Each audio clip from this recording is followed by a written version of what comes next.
The press conference commenced with a general welcome, and as is customary, the floor was then open to questions.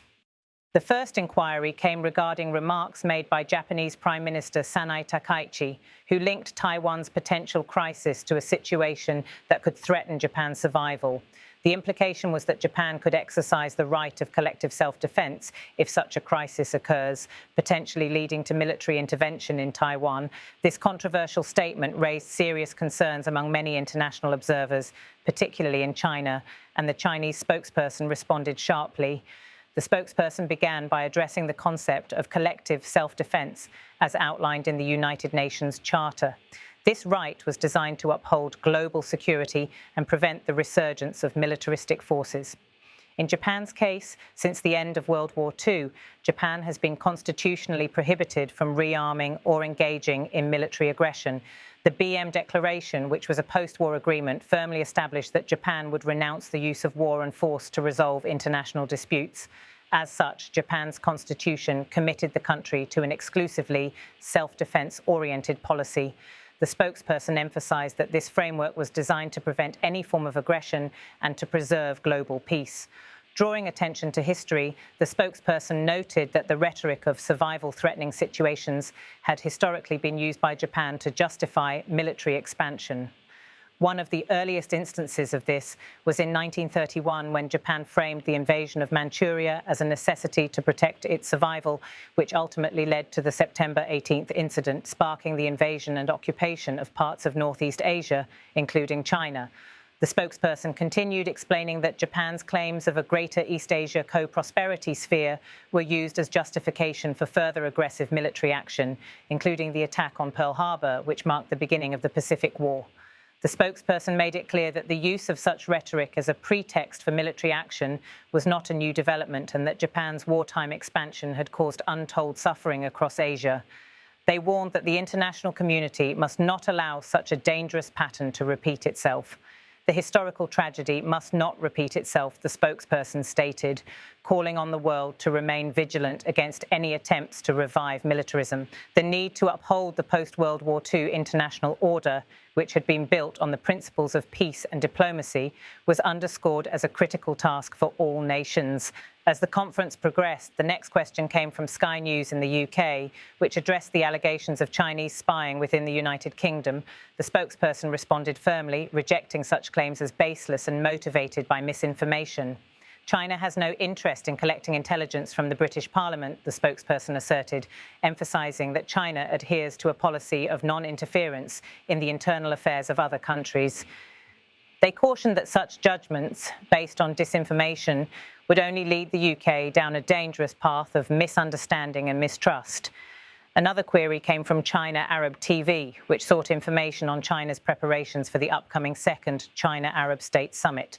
The spokesperson explained that Chinese President Xi Jinping had announced the date for the summit in 2026. Foreign Minister Wang Yi's recent meeting with the Secretary General of the Arab League had helped to advance the necessary preparations for the summit. The spokesperson assured that the preparations were progressing smoothly and confirmed that the Chinese government was fully committed to ensuring a successful and productive summit. The conversation then shifted to a question about Japan's bid for a permanent seat on the United Nations Security Council, which had recently been discussed during a UN General Assembly session. The spokesperson strongly opposed Japan's attempt to gain this position, citing Japan's historical aggression during World War II and the country's failure to adequately atone for its wartime actions. The spokesperson noted that Japan continues to celebrate and commemorate figures associated with its militaristic past, including visits to the controversial Yasukuni Shrine, which enshrines war criminals. Japan is unqualified to seek a permanent seat on the Security Council, the spokesperson declared, further arguing that Japan's actions continue to interfere in China's internal affairs and undermine international law. They reminded the press that Japan's historical denial of its wartime atrocities makes it unfit to take on such a significant role in maintaining global peace.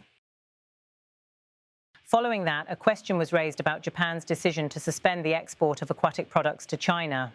The spokesperson responded by explaining that Japan had previously agreed to uphold certain responsibilities regarding the safety and inspection of its aquatic exports, yet had failed to meet these obligations. They further emphasized the political tensions arising from Prime Minister Takaichi's statements, which had fueled public outrage in China. The spokesperson concluded that, given the current situation, even if Japan were to resume exports, there would be no market for these products in China due to the broader diplomatic issues at hand. Turning to the recent Shanghai Cooperation Organization (SCO) meeting held in Moscow, the spokesperson highlighted the positive discussions that had taken place between the leaders of the participating countries. The SCO remains a vital platform for enhancing cooperation in various fields, such as security, trade, and economic development. China stands ready to work with all parties to further enhance the SCO's cohesion and influence, the spokesperson affirmed. They emphasized that the SCO was instrumental in contributing to global governance and fostering peace and development, with a focus on sustainable growth and fostering green initiatives. The spokesperson stressed that China's commitment to working within the SCO framework aligns with its broader global goals of building an inclusive world economy and promoting lasting peace.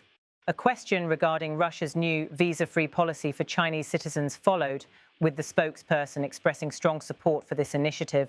They noted that China and Russia are each other's largest neighbours, and facilitating travel between their peoples would only serve to strengthen the cultural and people-to-people exchanges between the two nations. Neutral visa exemption will further enhance bilateral relations and serve the interests of both peoples, the spokesperson stated, highlighting the growing cooperation between China and Russia. As the conference neared its conclusion, the discussion returned to Japan's remarks on Taiwan. The spokesperson reiterated that Japan's actions had seriously undermined the political foundation of Sino-Japanese relations. They called on Japan to retract its statements and respect China's sovereignty over Taiwan. If Japan refuses to retract those remarks, China will take serious countermeasures, the spokesperson warned, emphasizing the potential consequences for Japan if it continues down this path. The final inquiry came from Reuters, which focused on the recent actions by the United States regarding Venezuela, including the announcement of Operation Southern Spear aimed at eliminating drug-related terrorist groups. The spokesperson reiterated China's long-standing position on Venezuela's sovereignty, stressing that any foreign intervention under the guise of counter-terrorism would violate the principles of international law. China firmly supports the proclamation of Latin America and the Caribbean as a zone of peace, the spokesperson stated, underscoring China's opposition to any interference in Venezuela's internal affairs. They called for the United States to engage in lawful cooperation through established bilateral and multilateral frameworks, promoting peace and security without resorting to military force. The press conference wrapped up with another round of questions regarding Japan's remarks and the implications for the future of Sino-Japanese relations. The spokesperson once again called for Japan to retract its comments on Taiwan, stressing that failure to do so would result in serious diplomatic consequences. Japan should safeguard the political foundation of bilateral relations, the spokesperson reiterated, signaling China's willingness to take further measures if necessary. With no further questions, the press conference concluded, and the spokesperson thanked the media for their participation. The session was officially closed, marking the end of the briefing.